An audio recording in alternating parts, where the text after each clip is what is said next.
नमस्कार दोस्तों, स्वागत है आपका आज के मुख्य समाचार में। सबसे पहली बड़ी खबर में आपको बताएंगे मिहिर भोज प्रतिमा विवाद, गुर्जर स्वाभिमान समिति की बैठक में 5 प्रस्ताव पास, यूपी सरकार के माफी मांगने तक जारी रहेगा आंदोलन। इसी के साथ दूसरी बड़ी खबर में जिक्र होगा कि लखीमपुर खीरी में किसानों ने डिप्टी सीएम और केंद्रीय मंत्री के हेलीपैड पर जमाया कब्जा, दिखाए काले झंडे। तीसरी बड़ी खबर में आपको बताएंगे कि पीएम मोदी और गडकरी के बीच मतभेदों पर क्यों नहीं होती बात, पंजाब में रार पर बोले कन्हैया कुमार। दोस्तों, हर एक खबर की गहराई में आपको ले जाएंगे, लेकिन उससे पहले अगर आपको भी ऐसा लगता है कि भाजपा की उल्टी गिनती शुरू हो चुकी है तो आप अभी इस वीडियो को लाइक कीजिए और इस लाल बटन को दबाकर चैनल को सब्सक्राइब करके घंटी बजाइए और कमेंट में लिखिए जय हिंद। मिहिर भोज प्रतिमा विवाद, गुर्जर स्वाभिमान समिति की बैठक में 5 प्रस्ताव पास, यूपी सरकार के माफी मांगने तक जारी रहेगा आंदोलन।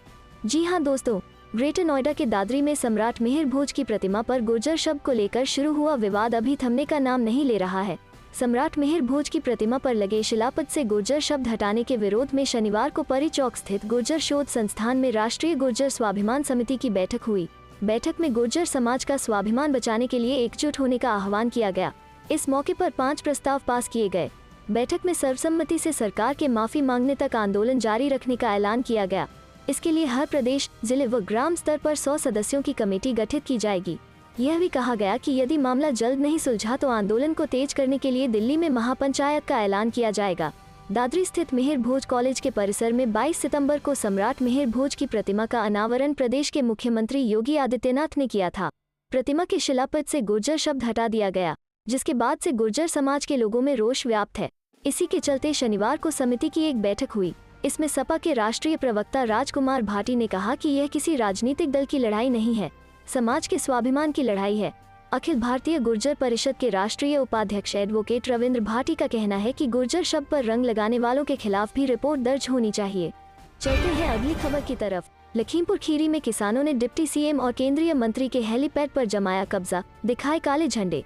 जी हाँ दोस्तों, कृषि कानून के खिलाफ आंदोलन कर रहे किसानों ने लखीमपुर खीरी में रविवार को उस हेलीपैड पर कब्जा जमा लिया जहां थोड़ी देर बाद डिप्टी सीएम केशव मौर्य और केंद्रीय राज्य मंत्री अजय मिश्र टेनी का हेलीकॉप्टर उतरने वाला था। किसानों के इस विरोध के चलते प्रशासनिक अधिकारियों के हाथ पांव फूल गए। उन्होंने किसानों को मनाना शुरू कर दिया, लेकिन मिली जानकारी के अनुसार किसान अभी तक मौके पर ही जमे हैं। उनके हाथों में भारतीय किसान यूनियन के झंडे और काले झंडे हैं। लखीमपुर खीरी के तिकुनिया स्थित महाराज उग्रसेन इंटर कॉलेज में यह विरोध प्रदर्शन हुआ है। कृषि कानूनों का विरोध कर रहे किसानों ने यहां बने हेलीपैड पर कब्जा जमा लिया। पिछले 26 सितंबर को भी किसानों ने लखीमपुर खीरी में केंद्रीय राज्य मंत्री अजय मिश्रा को काले झंडे दिखाए थे।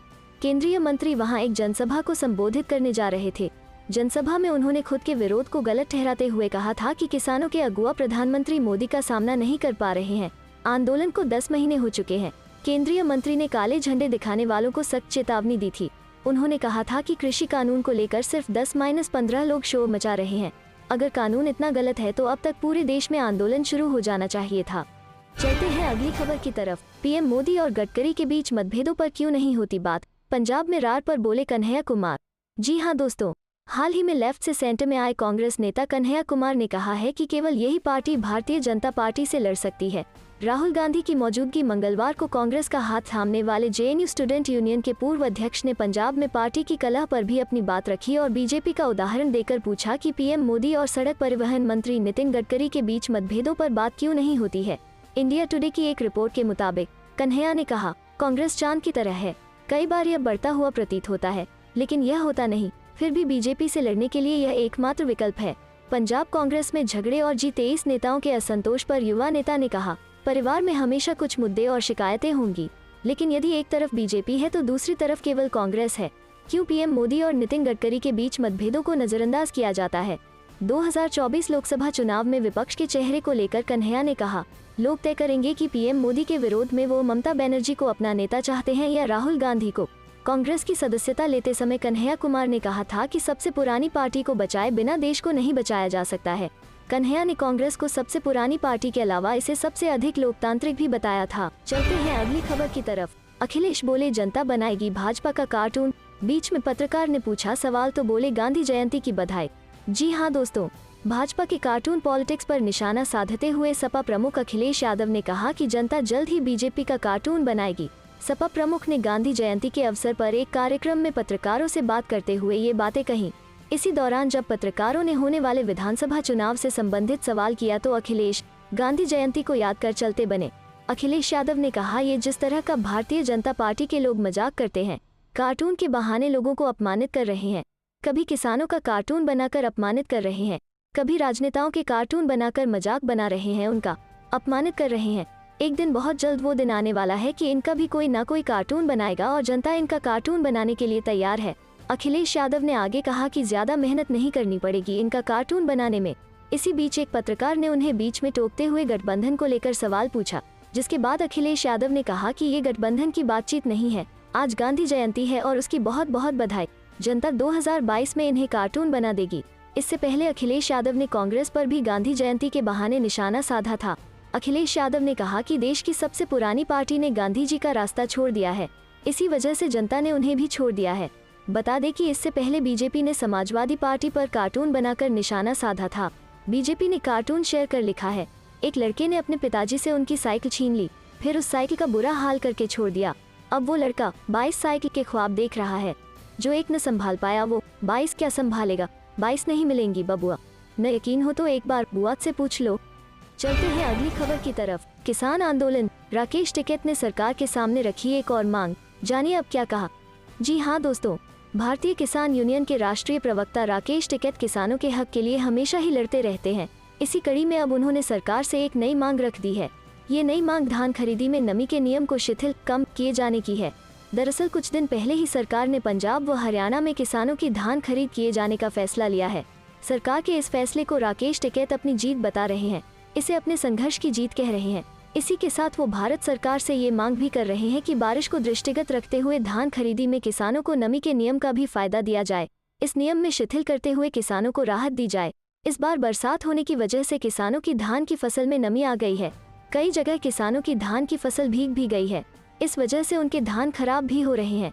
सितंबर माह में हुई बरसात से पंजाब, हरियाणा और यूपी के किसानों की फसलें खराब हुई है। कई जगहों पर धान कटकर रख दिए गए थे, खुले में रखे होने की वजह से वो बरसात में भीग गए, मगर अब तक फिर से सूख नहीं पाए हैं। अब जब सरकार धान की फसल खरीदने को तैयार हो गई है तो राकेश टिकैत ने एक नई मांग रख दी है। चलते हैं अगली खबर की तरफ। भवानीपुर में ममता बनर्जी की जीत तय, जश्न में डूबे टीएमसी कार्यकर्ता। जी हाँ दोस्तों, पश्चिम बंगाल में 3 सीटों पर हुए उपचुनाव के लिए वोटों की गिनती जारी है। तीनों सीटों में भवानीपुर एक हाई प्रोफाइल सीट है, जहां टीएमसी की सुप्रीमो ममता बनर्जी का मुकाबला भाजपा की प्रियंका टिब्रेवाल और सीपीएम के श्रीजीव विश्वास से है। भवानीपुर विधानसभा उपचुनाव का परिणाम मुख्यमंत्री ममता बनर्जी के लिए काफी अहम है। आज के परिणाम से साफ हो जाएगा कि ममता बनर्जी मुख्यमंत्री पद के लिए बनी रहेंगी या नहीं। बता दें कि भवानीपुर के अलावा बंगाल के समशेरगंज और जंगीपुर में हुए उपचुनाव के परिणाम भी आएंगे। चलते हैं अगली खबर की तरफ। राहुल गांधी ने सीमा विवाद को लेकर केंद्र पर फिर साधा निशाना, कहा भारत भूमि पर बढ़ता चीनी कब्जा। जी हाँ दोस्तों, कांग्रेस के पूर्व अध्यक्ष और सांसद राहुल गांधी ने चीन के मुद्दे पर एक बार फिर पीएम मोदी पर निशाना साधा है। राहुल गांधी ने ट्वीट करते हुए लिखा, चीन पाकिस्तान जोड़ मिस्टर 56, भारत भूमि पर बढ़ता चीनी कब्जा। दरअसल चीन के साथ भारत के रिश्तों को लेकर राहुल गांधी पहले भी कई बार पीएम पर निशाना साध चुके हैं। हाल ही में उन्होंने इशारों में प्रधानमंत्री नरेंद्र मोदी पर निशाना साधा था। उन्होंने एक वीडियो शेयर किया है जिसमें भारत चीन सीमा विवाद से जुड़ी कुछ खबरों की झलकियां नजर आ रही हैं। इन खबरों को जरिए राहुल ने पीएम पर हमला बोला है। राहुल गांधी ने ट्वीट करते हुए लिखा था, मिस्टर 56 चीन से डरता है। वहीं राहुल के इस बयान पर केंद्रीय मंत्री प्रहलाद जोशी ने कहा, उन्हें सीरियसली नहीं लिया जाना चाहिए, वो एक नॉन सीरियस पार्ट टाइम राजनेता हैं, मुश्किल के वक्त में देश से बाहर चले जाते हैं। एक गैर बीजेपी अखबार के आर्टिकल में भारत की सैन्य तैयारियों का जिक्र किया गया है। भारत चीन सीमा विवाद, दरअसल भारत और चीन के बीच पिछले 1 साल से ज्यादा वक्त से पूर्वी लद्दाख में सीमा पर तनाव जारी है। दोनों ही पक्षों ने सीमा पर तनाव को कम करने के लिए कई दौर की बातचीत की है। वहीं भारत चीन के बीच हाल ही में 12वें दौर की बैठक हो चुकी है। दोनों देशों के बीच हॉट स्प्रिंग फ्रिक्शन को लेकर अभी चर्चा या समाधान नहीं हुआ है। नजरअंदाज करने से काम नहीं चलेगा। हाल ही में राहुल गांधी ने एक खबर की हेडलाइन शेयर की थी जिसमें चीन द्वारा लद्दाख के पास हथियार तैनात करने और ऊंची जगहों पर रात में अभ्यास करने का दावा एक रिपोर्ट के हवाले से किया गया था। इस पर राहुल गांधी ने ट्वीट कर कहा था, बॉर्डर पर हम एक नए युद्ध प्रतिमान का सामना कर रहे हैं, इसे नजरअंदाज करने से काम नहीं चलेगा। चलते हैं अगली खबर की तरफ। हरियाणा कर्मचारी चयन आयोग बना, हरियाणा भर्ती सेल काउंटर। सुरजेवाला। जी हाँ दोस्तों, हरियाणा पुलिस में सब इंस्पेक्टर के लिए हुई परीक्षा भी विवादों में घेरे में आ गई है। कांग्रेस के राष्ट्रीय महासचिव रणदीप सिंह सुरजेवाला ने यह पेपर भी लीक होने का दावा किया है। गुरुग्राम व फरीदाबाद के 4 सेंटर में पेपर बदलने को उन्होंने इसका आधार बनाया है। शनिवार को चंडीगढ़ स्थित प्रदेश कांग्रेस मुख्यालय में आयोजित प्रेस कॉन्फ्रेंस में रणदीप ने वो तीनों प्रश्न पत्र सार्वजनिक किए जो अलग अलग परीक्षा केंद्रों पर परीक्षार्थियों को दिए गए। रेवाड़ी के एक सेंटर में तो उन्होंने तीनों ही पेपर परीक्षार्थियों को देने का दावा किया है। इसी तरह से गुरुग्राम के कुछ केंद्रों में पहले 1 नंबर का पेपर खोला गया और इसके बाद दूसरे नंबर का पेपर देकर परीक्षार्थियों को इसके लिए अतिरिक्त समय दिया गया।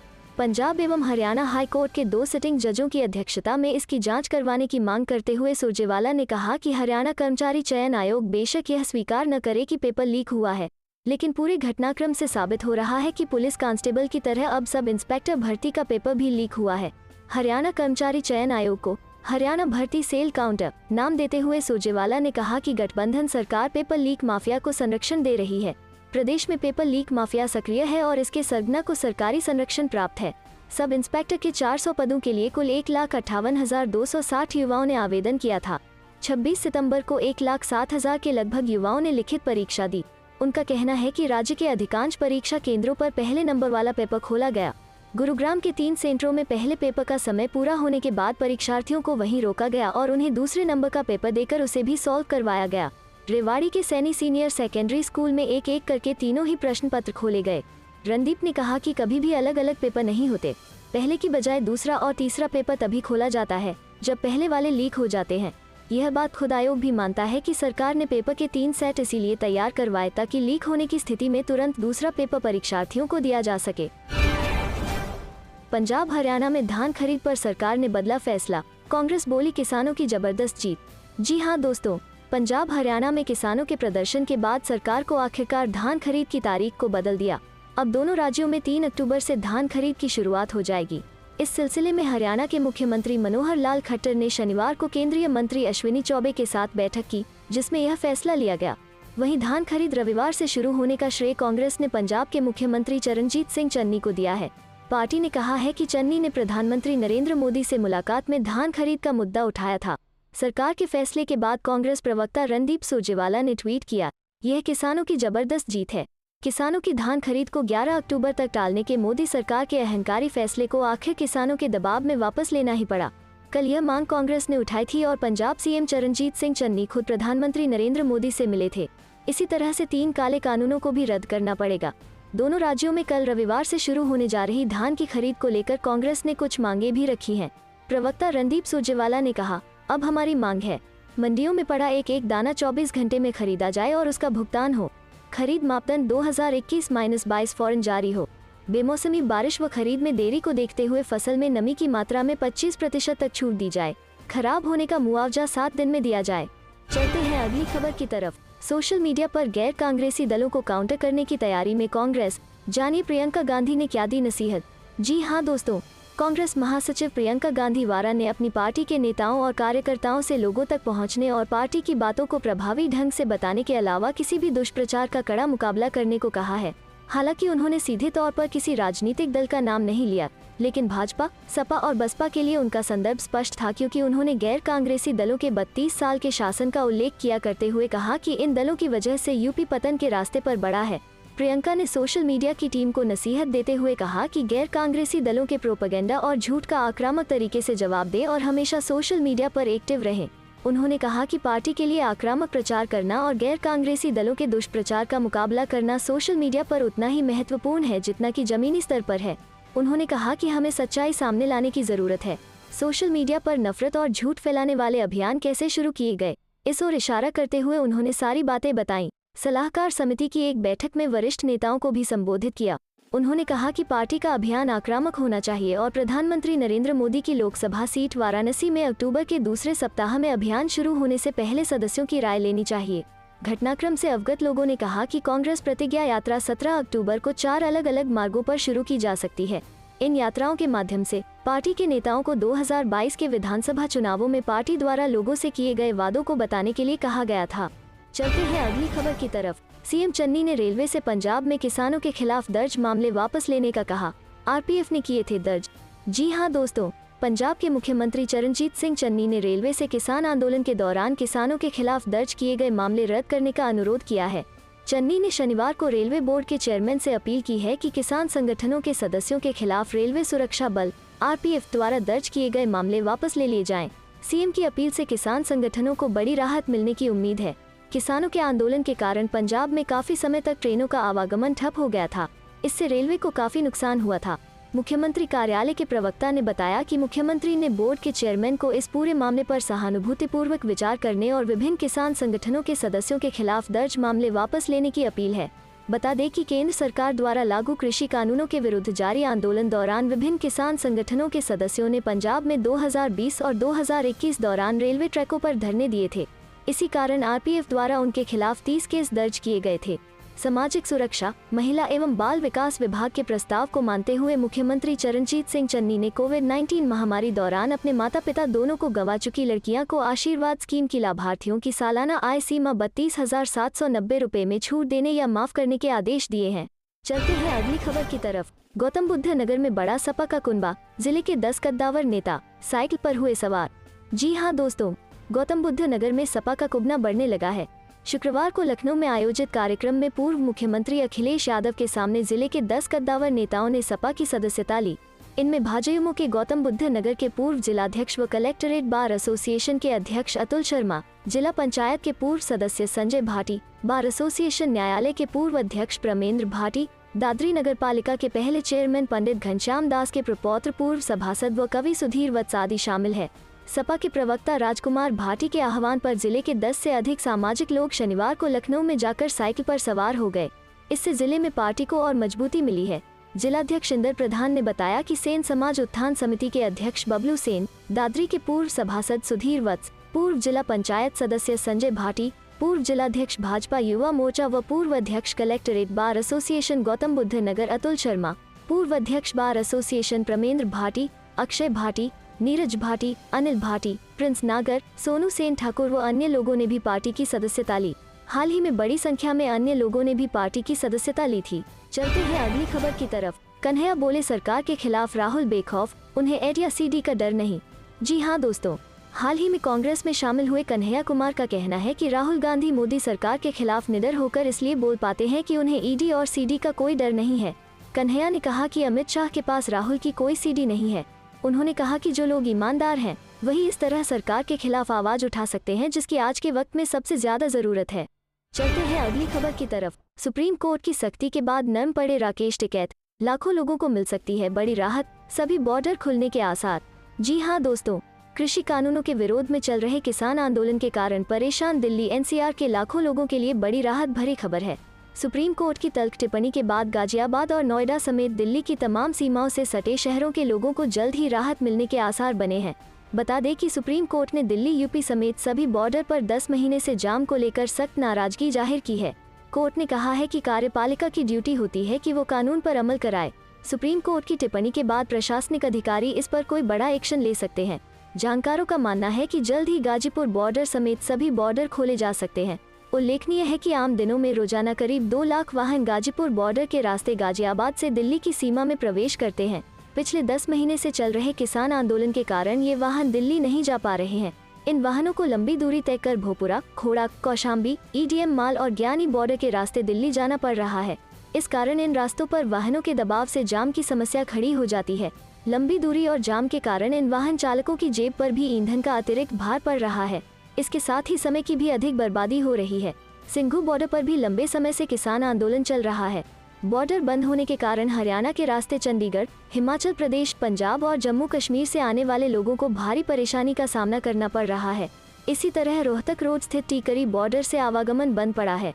लोग टीकरी बॉर्डर के स्थान पर झड़ौदा रोड और निजामपुर से आवागमन को मजबूर हैं। लंबी दूरी तय करने के चलते यहाँ भी वाहन चालक परेशान है। जबकि जयसिंहपुर खेड़ा शाहजहांपुर बॉर्डर पर दिल्ली जयपुर हाईवे जाम होने से ट्रैफिक व्यवस्था बेहद खराब है। हाईवे जाम होने के कारण भारी वाहनों को भी शहर के बीच से होकर गुजरना पड़ रहा है। इस कारण शहर की सड़कें भी बुरी तरह से क्षतिग्रस्त हो चुकी हैं। चलते हैं अगली खबर की तरफ। यूपी गेट पहुंची हल्ला बोल रैली। जी हाँ दोस्तों, तीनों कृषि कानूनों के विरोध में यूपी गेट पर 28 नवंबर से धरना चल रहा है। शनिवार को प्रदर्शनकारियों ने यहां राष्ट्रपिता महात्मा गांधी व पूर्व प्रधानमंत्री लाल बहादुर शास्त्री की जन्मतिथि और किसान क्रांति यात्रा की वर्षगांठ मनाया। शाम को उत्तराखंड के रुद्रपुर से हल्ला बोल रैली आई। इस दौरान कड़ी सुरक्षा व्यवस्था रही। प्रदर्शनकारियों ने महात्मा गांधी व लाल बहादुर शास्त्री के चित्र पर माल्यार्पण किया। उसके बाद मंच से सभा को संबोधित किया। इस दौरान 11 प्रदर्शनकारियों ने उपवास रखा। वहीं शाम करीब 5:45 बजे उत्तराखंड के रुद्रपुर से यहां हल्ला बोल रैली पहुंची। उसमें करीब 60 प्रदर्शनकारी थे। रैली दिल्ली मेरठ एक्सप्रेसवे से आए। यूपी गेट पर चल रहे प्रदर्शन की वजह से एक्सप्रेसवे बंद होने के कारण जाम की समस्या नहीं हुई।